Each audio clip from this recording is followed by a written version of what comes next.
Jaya Radha Madhava Kunda Bihari. Let's skip the Madunga. Let's skip it. Jaya Radha Madhava Kunda Bihari.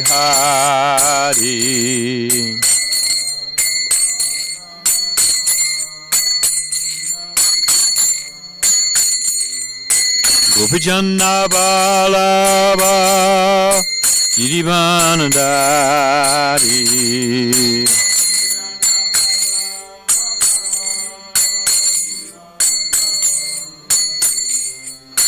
Gopijana Balava Girivanadari.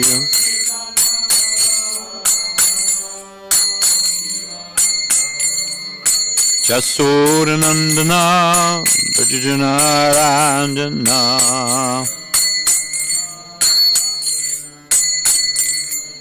Jasodanandana Badrinarayan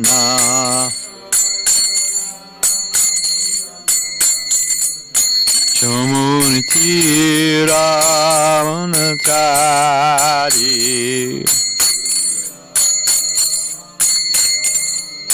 Jamunitira Manatari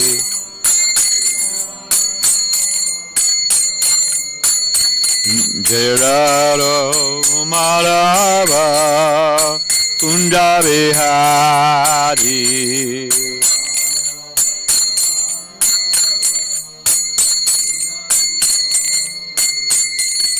Gopijana Balava Girivanadari.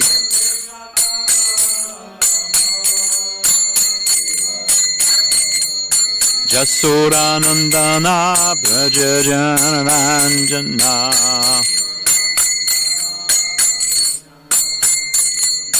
Chamunatira Vanatari Tiravanata. Hare Krishna, Hare Krishna, Krishna Krishna, Hare Hare, Hare Rama, Hare Rama, Rama Rama, Hare Hare.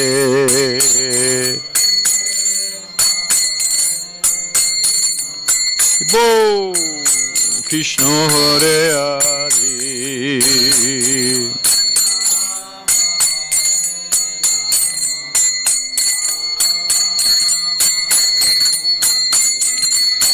Hare Krishna, Hare Krishna, Krishna Krishna, Hare Hare, Hare Rama, Hare Rama, Rama Rama, Hare Hare. Oh, Krishna Krishna, Hare Hare.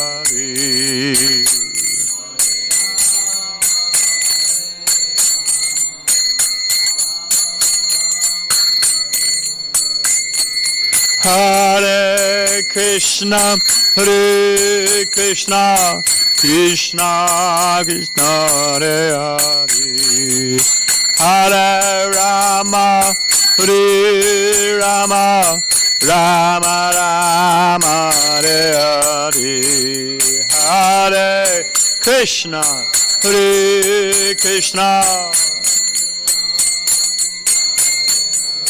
Boom.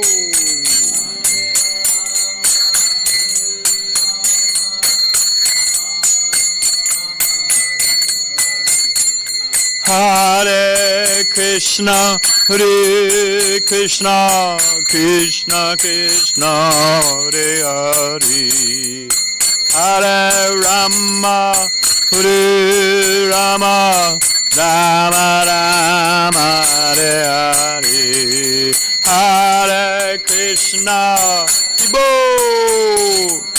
Krishna Krishna, Hare Hare.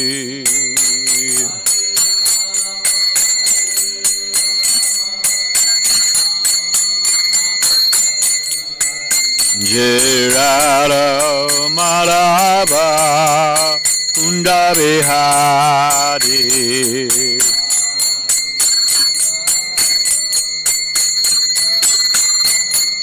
Jaya Radha Madhava Kunda Bihari.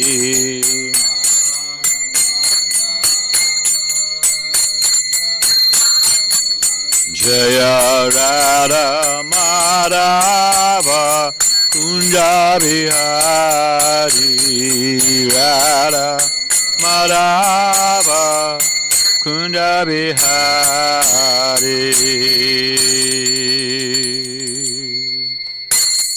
Jai Om Vishnupad Paramahansa Puri Vijakacharya Satyachishim, His Divine Grace Abhaya Children Bhakti Vedanta Swami Maharaj Srila Prabhupada Ki. ISKCON BBT Founder Charge Guru Srila Prabhupada Ki. Anantakura Vaishnava Vrinda Ki. Namchar Srila Haridas Thakur Ki. Prem Shri Goho Shri Krishna Chaitanya Prabhu Nityananda Shri Advaita Gadada Shiva Sati Go Bhakta Vrinda Ki. Say Sri Radha Krishna Go Gopinath Shama Kunda Radha Kunda Gita Govardhan Ki. Vrindavan Dham Ki. Mathura Dham Ki. Dwarka Dham Ki. Navri Dham Ki. Jagannathpuri Dham Ki. Chamuna Mai Ki. Ganga Mai Ki. Tosi Maharani Ki. Bhakti Devi Ki. Sambhira Bhakti Vrinda Ki. Srila Prabhupada Ki. Say Siddhara Giridhara Ki. Shri Krishna Sankirtana Jaga Ki. Gopremanandi. All glories to the assembled devotees. All glories to the assembled devotees. All glories to the assembled devotees. All glories to the divine lotus feet of Sri Sri Guru and Gauranga.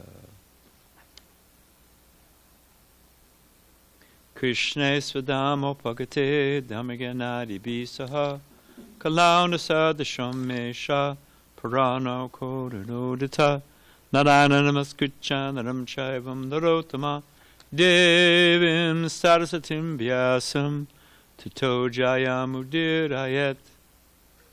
The Bhagavatam is brilliant as the sun. It is arisen just after the departure of Lord Krishna to his own abode, accompanied with knowledge, religion, etc. Persons who have lost their vision to the dense darkness of the age of Kali should get light out of this Purana.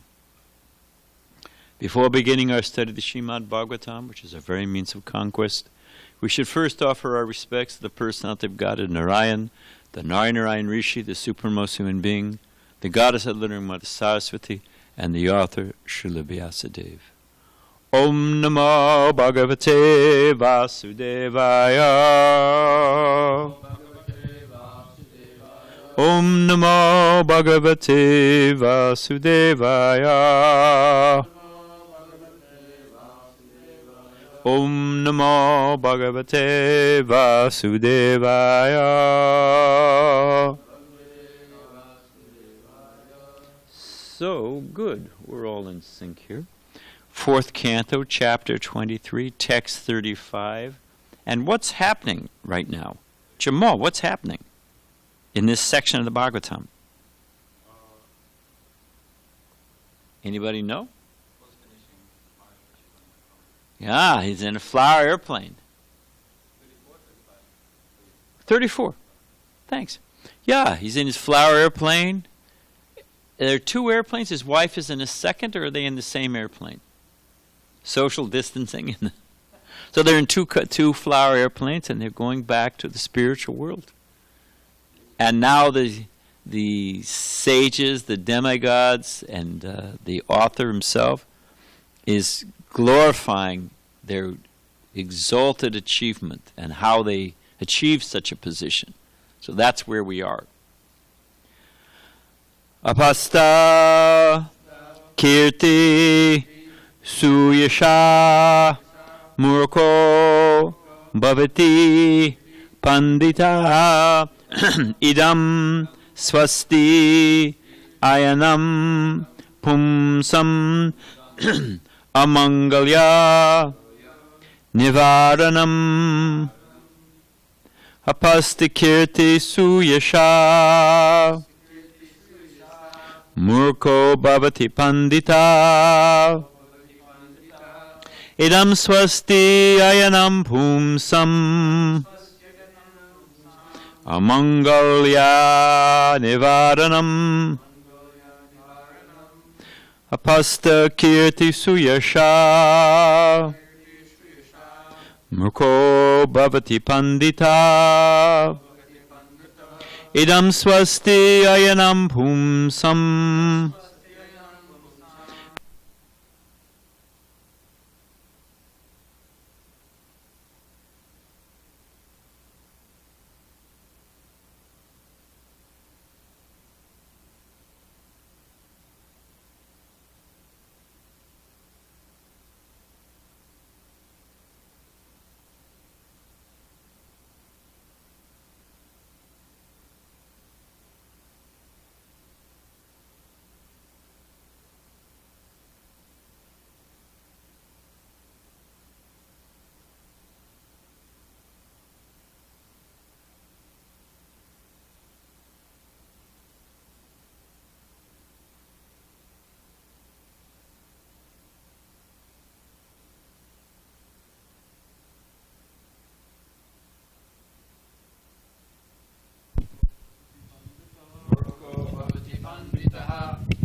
Idam swasti ayanam pumsam.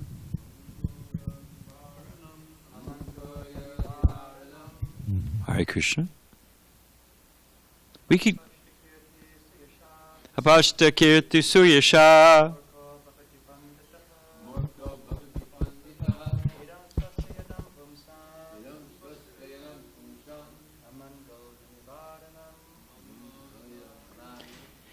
We could give it a little bit of volume, just a little bit.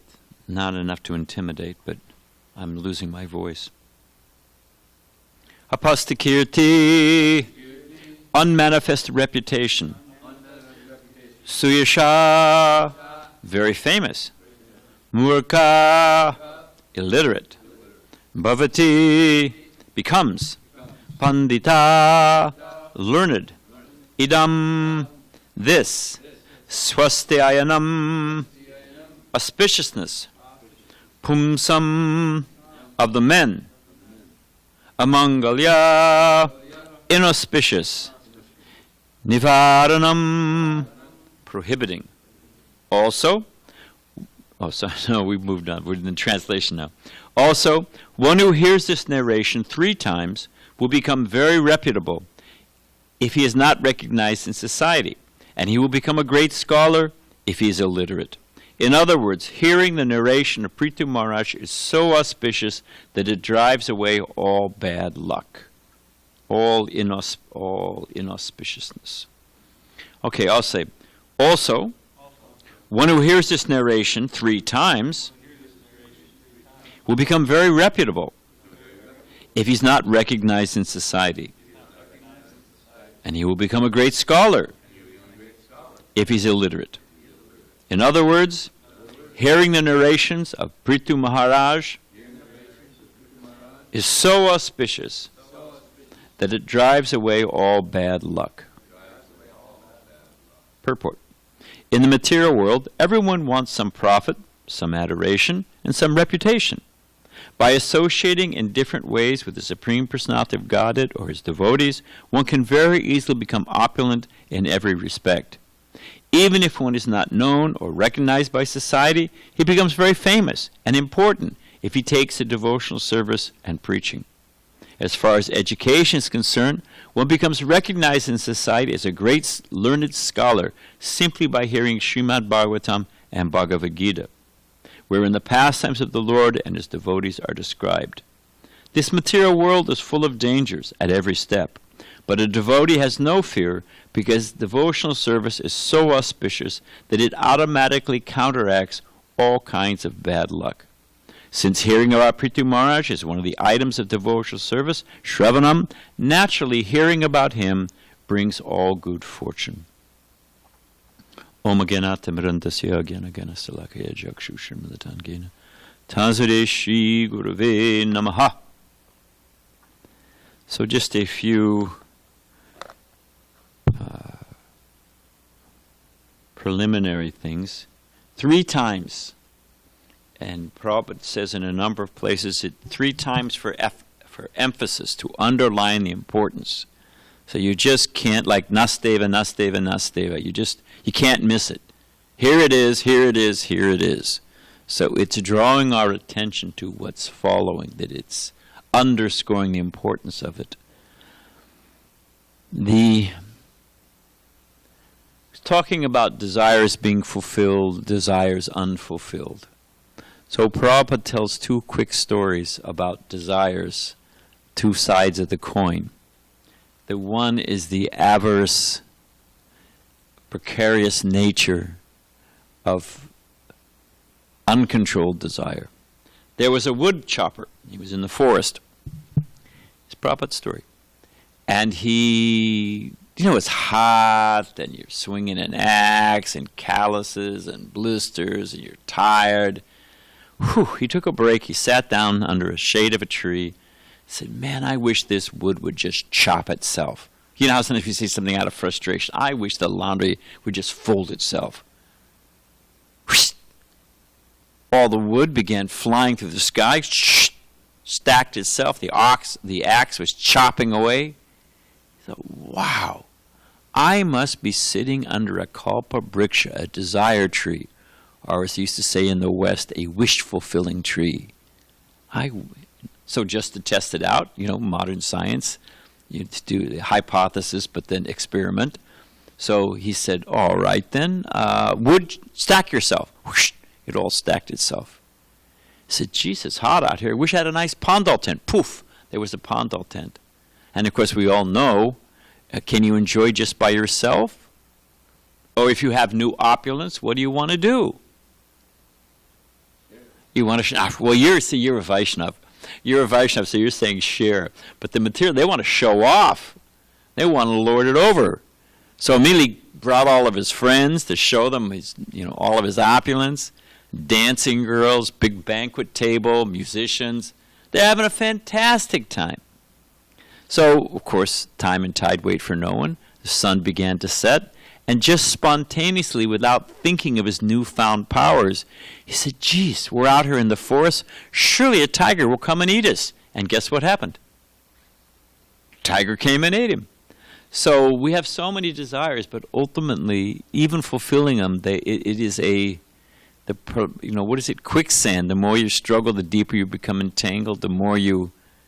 They used to have, it's called a Mexican finger something. You ever seen those things? It's woven. You stick your fingers in it, the more you pull. The only way you have to completely relax, then you can pull. But if you pull, the more you struggle, the tighter it becomes. What are they called? Mexican? Chinese finger trap. Okay, it's probably universal. So the material nature is like that. The more you try to enjoy, the more you become entangled in reaction and action, and the whole thing. And the desires increase, just like an addict. To get the same buzz, they've got to increase. Prabhupada says we start off first class in this world. People say, well, why doesn't Krishna just give us what? Krishna can't let anyone enjoy separate from him? Krishna's so neurotic that everyone's got to be under his thumb. Why doesn't he just let us go? Let my people go. You've got enough gopis there in the spiritual world and devotees. Just let us come to the material world and enjoy. Give us a break. Now, that's a whole other discussion why he does that. And we're going to get into it for a second. But, frankly, he does. We start off, Prabhupada said, as Lord Brahma. But to enjoy in this world, you've got to try new, different, get a different jolt, a bigger jolt, stronger jolt, more gross. Well, that didn't do it. Sitting and listening to a refined concert, as Lord Brahma sometimes does. I want to, whatever it is, I want the... What do they call it? You see those guys go by and the whole car is shaking, because they got the big speakers in the back or the bass line. One becomes further implicated in grosser and more coarse sense gratification. And it becomes a vicious cycle. You get entangled in further reactions, and down, down, down we go. So that's the danger of desire. Now, Prabhupada's other story, it's the proverbial slippery slope. Prabhupada tells another story about on the other side of desire. There was a man who was poverty-stricken, blind, and childless. So no children, no family, no money, blind. And he was given one wish, and those of you looking for a loophole could not wish for unlimited wishes. He had one wish. He's got 3 problems, one wish. We've mentioned this before, but what did he wish for? You're on the right track.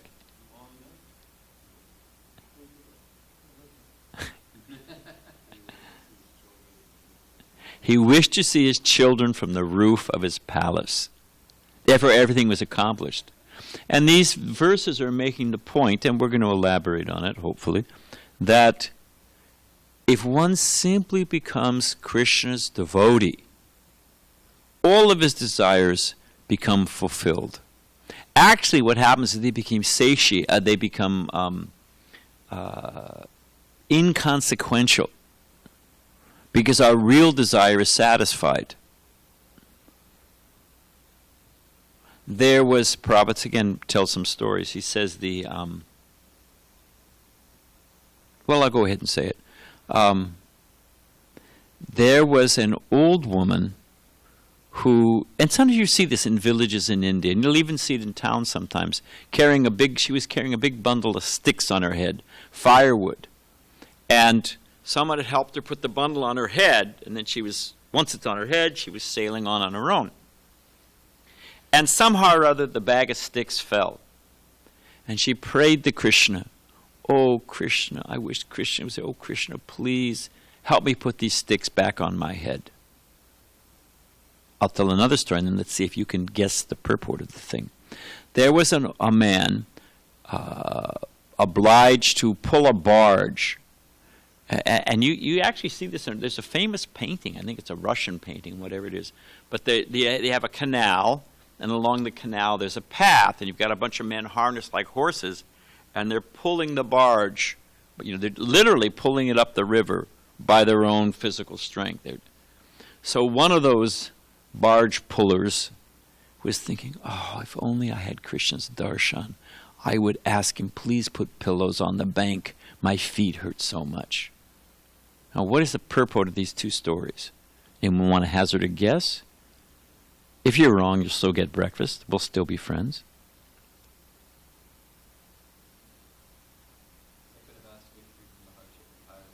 Yeah, you've got Krishna's darshan.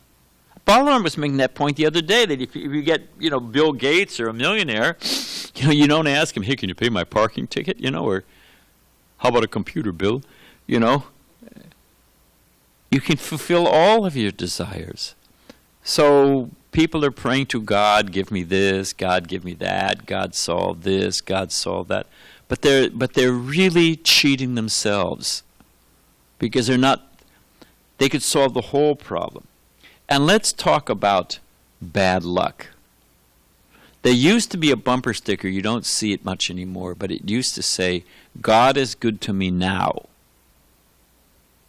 And it means that they become a Christian, and they've found Jesus or whatever. They've moved from being a Catholic to a Baptist, or from a Baptist to being a Methodist, whatever. Now God's good to me. Now, tell me a fault in that statement just right off the bat. Yeah, he's always, exactly. It's not that God wasn't good to us.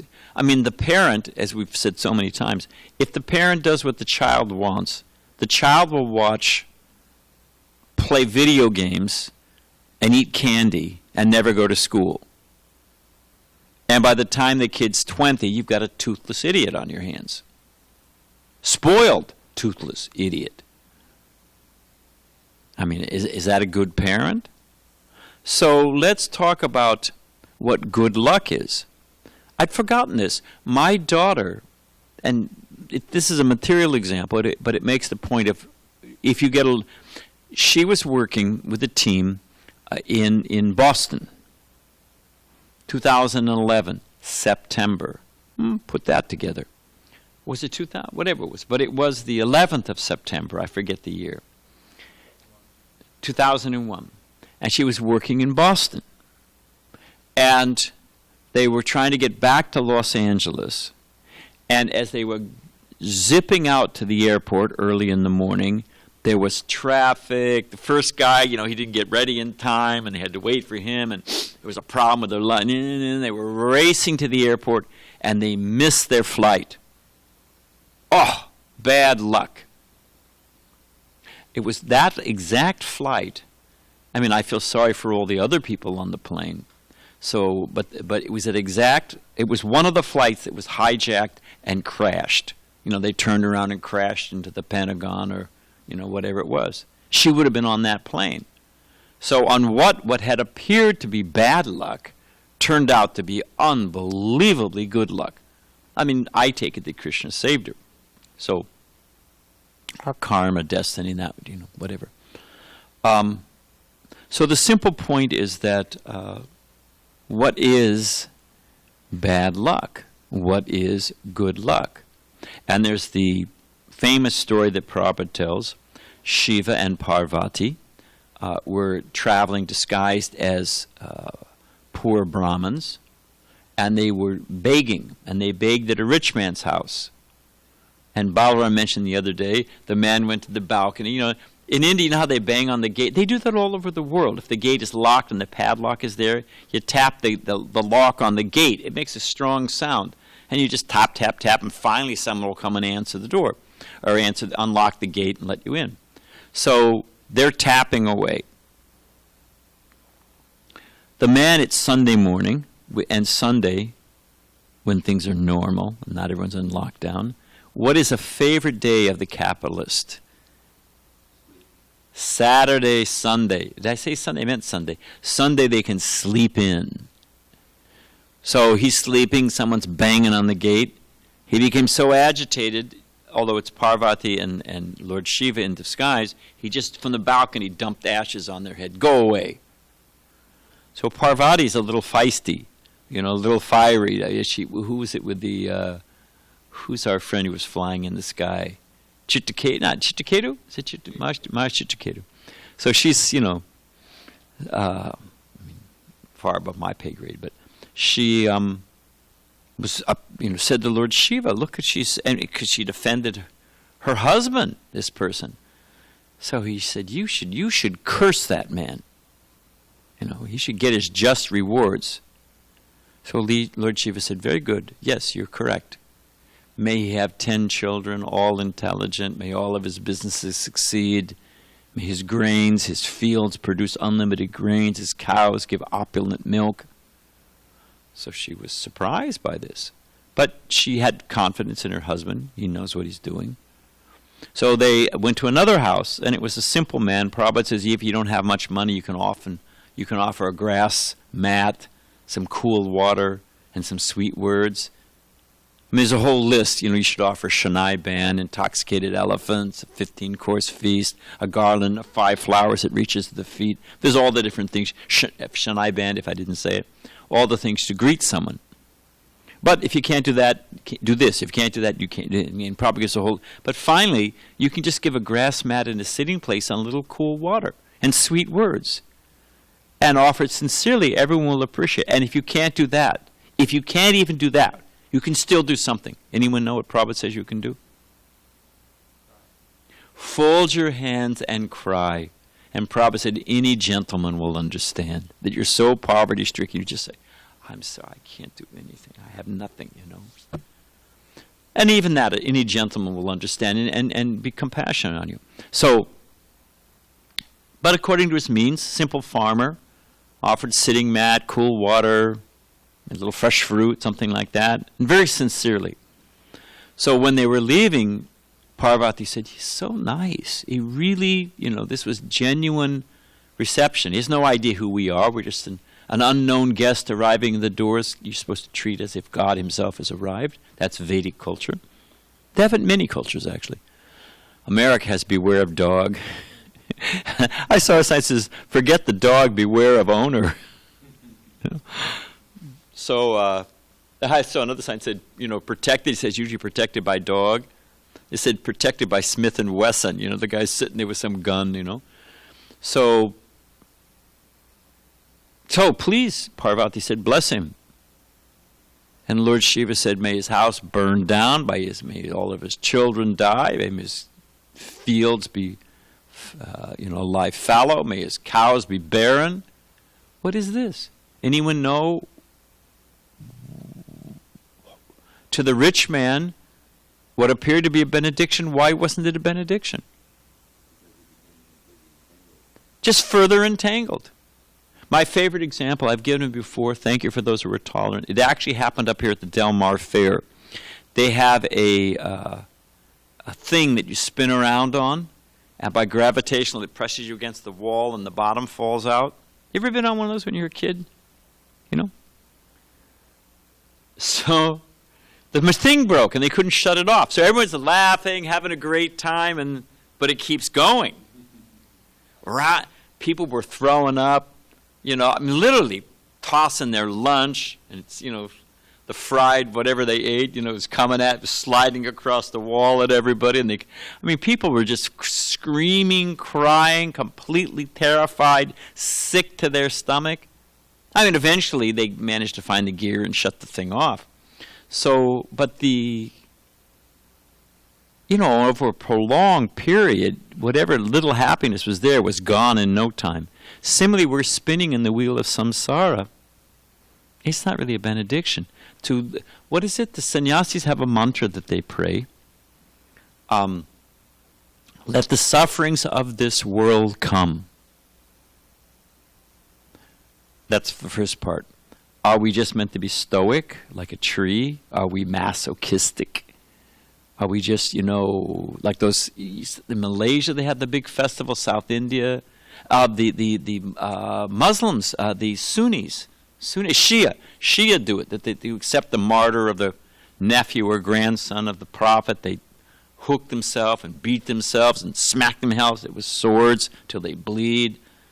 So they can, Christian monks used to do it to feel the suffering of Christ. So how do we get off on that? Let the suffering come. So is that what it's talking about? No. Because it says, because that suffering will breed detachment. Like Pungala, the prostitute. What is this whole thing? Forget it. I'm going to sleep. So, okay, do we just want to become detached? What is the value of detachment? Detachment, the last part of the mantra is, because that detachment is the boat that will carry us across the ocean of birth and death to your lotus feet. So once again, 3 parts. Let the suffering of this world come. Why? Because it will breed detachment. Well, who cares for detachment? Because that detachment from the feverish pecking at this material world, that's the boat that helps us care. When we stop looking at that, then we can, if you ever look at a Persian rug or any kind of thing, a floor with a pattern, if your nose is right up against it, you can't see anything, right? But you step back and you say, oh, that's a flower. Oh, and that flower fits in this. Oh, and when you get the distance, you can see the full pattern. So with distance, one can see, with detachment, this material world is just, it's no place to write home about. It's no place to linger and loiter. There's a tarot card. We don't throw tarot, we simply depend on Krishna. But it was the tarot card for the fool. They have different, I forget what the different cards are. But the fool, it's a prince. It's a young, he's very handsome. At least in this set of tarot cards. He's very handsome. And he's opulent. He's got his silk pointed shoes with bells on the end of them, and he's got a nice hat and the whole thing. And he's dancing with one hand free. But where is he? He's on the very thin edge of a cliff. And a little bit, it's crumbling. It's just about to go, and he's just dancing. And that's the picture for the fool. So we're like that. We're just dancing. But what is our position, actually? So what is good luck in this world? And I'm thinking of the time factor.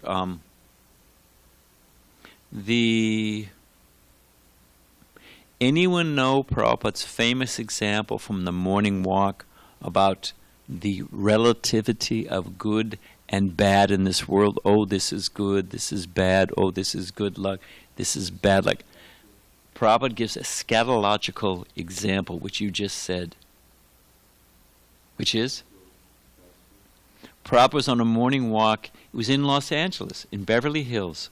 Bhavananda narrated the story, because he used to tell devotees who went on the morning walk, would come back and tell us, during Prasadam, Prabhupada said this, Prabhupada did. So Prabhupada's on the morning walk, swings his cane to the lawn where some dog has dropped his business. And Prabhupada says, which is better, wet side or dry side? The devotees, being philosophical by nature, immediately broke into two camps. One was arguing the side of the dry side, easier to clean up. I don't know what but they're offering different arguments. Other devotees saying wet side better for fertilizer. I don't know. They were offering their different arguments. And after Prabhupada let it run on for some time, and then Prabhupada just laughed. He said, wet side, dry side, it's same stool. Now, I'm sorry, but that's if all one knows is this world, then don't rain on people's parade. If all there is this material body, eat, drink, and be merry, for tomorrow we may die, okay, fine. Tomorrow we will die. But if that's it, then, don't rain on people's parade. Okay, I can understand that. Let everybody just kind of squeeze out whatever they can. But if there's an alternative, and we let people stay, if, you're in a tiny little box banging your head on the wall and the door's right over here to a beautiful, a field and a forest and all of your friends, and I don't tell you where the door is, I say, hey, just get used to it, I'll get your football helmet. You can bang your head against the wall all day long and it won't hurt so much. Let's get a nice set of headphones. What's your favorite music? What kind of good luck, good fortune, kindness, mercy is that? If you don't, hey, the door's over here, you dimwit. Excuse me for my French, but that's compassion. So, the devotees are actually opulent. Prabhupada's famous example, because I want to say something else, so I'll speed it up a little bit. Prabhupada's famous example is, I don't know who and I don't know where. They said this Srila Prabhupada, but Prabhupada, these materialists, they're godless, and they're certainly not agnostic, and they're certainly not following any Vedic principles, and they're so opulent. Anyone know Prabhupada's answer to that? They're so opulent. You go into Trump Tower, it's all pink marble and gold gilt. Jeez. Anyone know Prabhupada's famous example? Yeah, Prabhupada said their opulence, first Prabhupada said their opulence is glass and plastic. Previously, people laid off gold. Women, in the Vedic tradition, you got a dowry. And the dowry always included a good amount of gold. Gold bracelets, gold, because they're nice to wear. They're healthy. Gold is good for, rubs off on the skin. It's very healthy. And they're very beautiful. But it's also your savings account. If your husband dies or the family runs into poverty, you've got some gold earrings. You get some, what do they got now? Everything's shut down. They got a credit card and they're not getting paid. What are they going to do? So Prabhupada said your opulence is glass and plastic. Plastic everything, made in China. Prabhupada said, actually, even you accept that glass and plastic is an opulence, they don't have the opulence of one moment's peace. Anyone know Krishna's verse in Bhagavad Gita where he riffs on this one? Everybody wants to become happy. It's a universal common. The little ant in its own way, anamoya, pranamoya, vijnanamoya, jnanamoya, everyone according to their own level of consciousness. Just fill your belly, or then you have a little society and family. Okay, you have a little art and poetry, music, drama, a little more sophisticated. Oh, we went to the opera. Whatever it is. But it's the same print. You're a great yogi, speculator. So everybody's got idea of what pleasure is.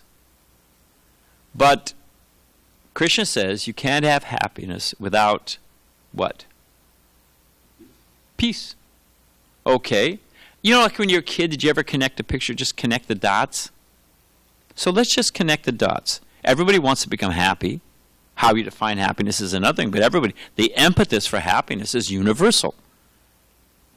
Okay, I want to become happy. Well, I got to have peace. Okay, let me get peace. Well, what's the next logical question?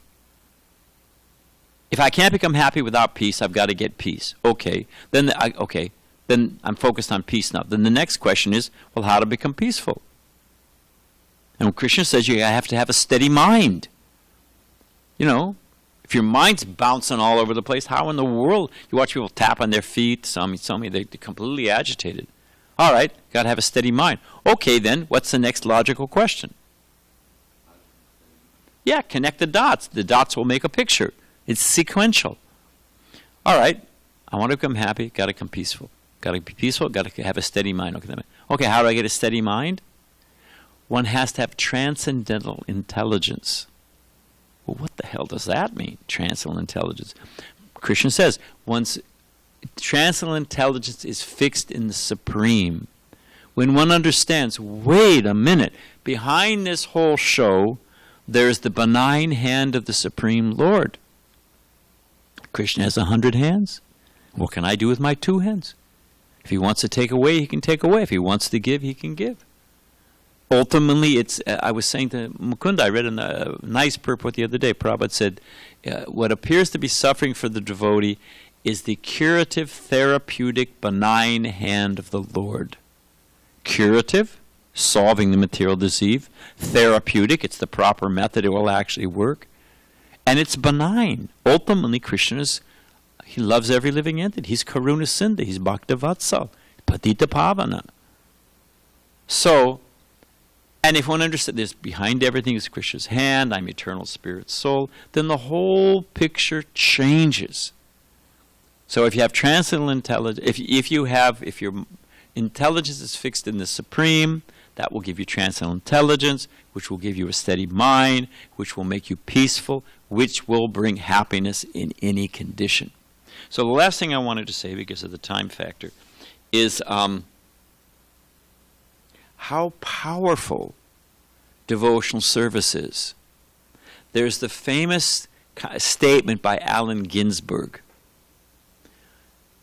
Allen Ginsberg said that your Swami is very conservative. And on one, anyone know why he said that? Yeah, and he was enthusiastically breaking every single one of them. So, and Prabhupada said, don't do this, don't do that. One of the first, I think it actually was the first lecture I ever went to. We arrived late, and I heard Prabhupada say, we have so many do-nots. I thought he said donuts. I thought, man, he's talking about the feast. Fantastic. Do-nots, yama and niyama. Every process has things that you do. Don't do that, do this. Like the farmer. He pulls out, he's planting the plants. But if he just plants without pulling the weeds will grow up and kill the plant. If you just pull out the weeds and don't put in the plant, what is the use of the field?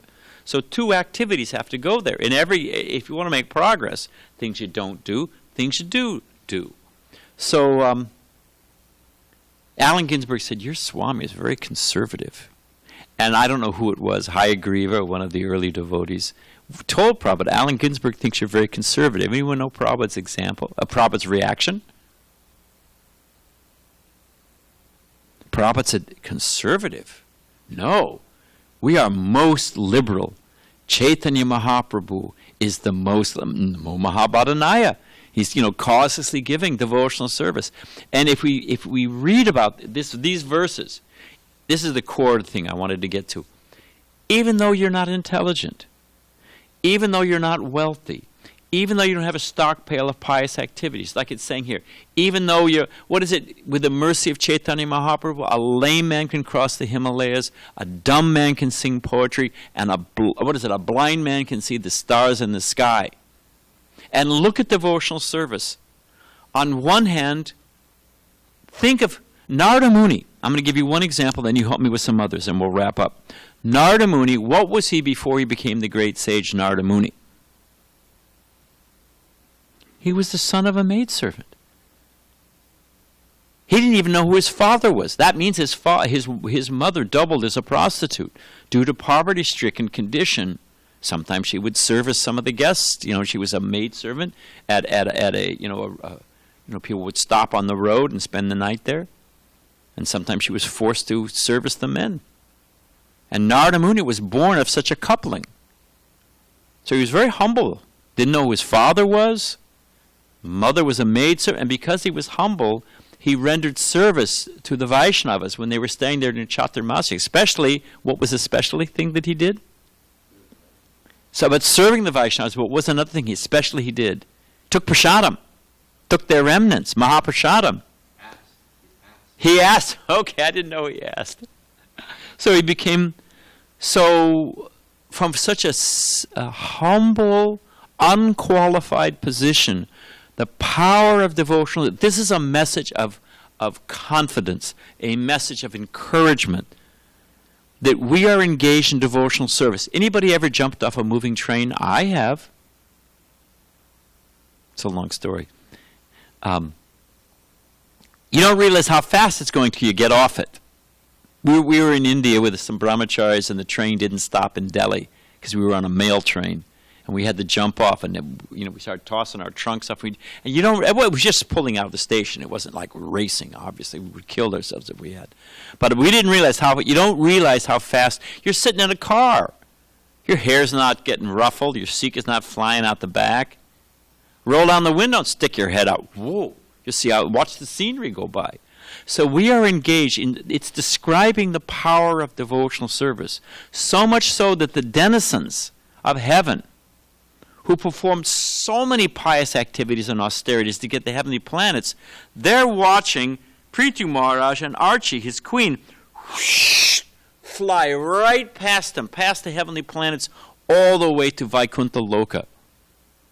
Right out of the material world. They're thinking, wow, they're amazed. Look at that. Just by that simple devotional service, they've surpassed us. So imagine our condition. We may be doing. Prabhupada tells a story. It's a great story. There was the power of devotional service. Then we will get to naming a few people who became exalted, and then we'll end. There was, if you have opulence, and we used to do it at a number of temples. It's also a fire hazard. But you used to have a bowl of ghee with a wick coming out. It's actually opulent. And you light the altar with a ghee lamp. And if the wick burns down too low, what happens? Ghee lamp goes out. So there was a mouse who came on the altar at night. It's Prabhupada's story. The mouse came on the altar at night, and he was just eating the ghee, sucking, lapping up the ghee out of the bowl. But because he lapped, here's the wick. It's almost out. Here's the, and as he lapped up the ghee, the wick went down, and his whisker, somehow or other got some ghee and started to light up again. It started going. And the mouse died. I don't know how the mouse died. Have a certain length of their life. And Prabhupada said the mouse got a human form of life as a nice devotee, and after his life as a devotee, went back to Godhead. And that was his service. He'd accidentally lit the lamp on the deity's altar. And Krishna immediately took it as a big deal. Krishna's just waiting for us to do one thing right. Would to speak of Chaitanya Mahaprabhu, would to speak of Lord Nityananda, would to speak of the servants of Chaitanya Mahaprabhu and Lord Nityananda, our great acharyas. They're just waiting for us to do one thing right, and they just jump on it, fan it, So the power of devotional service, how it delivers, even in this world. Devotees' minds are peaceful. They don't, just fresh food. They're completely freaked now that they're getting that they have to cook fresh food. They don't know what to do. They're sticking the can of corn, canned corn in the microwave oven, blowing up in the microwave oven. They don't know how to boil water, how do I peel a potato? Which end do I start with, No, there's all kinds of cooking courses. Because people usually don't cook many people don't cook for themselves. They just live on fast food. Or go to a restaurant. They're just freaked. I have to cook, Devotees. And Prabhupada brought that Dr. Mishra back to life just by fresh food, cooked food. Of course, from Prabhupada's hand, it's another thing, But, we get daily. Nice, fresh, cooked. We would never. What to speak of? They spit in it. It's been rotting. I don't even want to tell you because of the time factor, but what happens to processed food? Remind me some other time. Just as you're about to take prasadam, I'll tell you. Especially about orange juice and tomato paste. So, fresh food cooked by an attentive devotee who's cooking for Krishna. Nice consciousness, clean. They don't get flowers. You give somebody a garland on Hari Nam, they're amazed. They wear it all day long. They take it home and frame it. We got garlands all the time. I mean, it's in so many ways. What do you speak of having a peaceful mind? Devotees generally, some people that have trouble sleeping. I don't find that that's usually a problem with devotees. And Prabhupada said the cure is bhagavatam. If you have trouble with insomnia, it's an atheist joke. But just to finish this, I gave the example of an artist to give us, to remind us, and impress us, and encourage us the power of devotional service. Name some great personalities who, although apparently not qualified. Children, can you name some children who became completely Krishna conscious? Dhruva Maharaj, rejected son of a king in the forest. Can you name somebody else? Huh? Who'd you say? Hanuman? I was going to say Hanuman. Hanuman was next. But child, Prahlad Maharaj, 5-year-old boy. But because of his firm faith, became the most, he's a Mahajan. And Hanuman, he's a monkey. There's that great prayer in the 5th canto that, we're inhabitants of the forest. We're not very sophisticated. When they're fighting with Ravana and all of Indrajit with this mystic power, they're just throwing trees, boulders, anything's not nailed down they're throwing, So they're not very sophisticated. Dearmost servant of Hanuman, of Lord Ram. So Arjuna, he received Bhagavad Gita. He said, Prabhupada points out, he wasn't a sadhu. He wasn't, he was a sadhu, of course, because he was a devotee, but he wasn't an ascetic living in the forest. He wasn't a big jnani, a big yogi. What was his qualification? He was a surrendered devotee. So the power, we should have full faith that we just engage in Krishna's devotional service. Do the needful. You'll advance. You want to do a word search? Do a word search in folio. Do the needful. Just, do the needful. And put the quotes on the end. See how many times it comes up in Prabhupada's lectures and purports. Do the needful. You'll advance. Just do the needful. Just serve Krishna to the best of our ability. And it rocks, it propels us right out of this world. In this life and in the next life. So we can end there. Thank you very much. Hare Krishna. All glories to devotional service.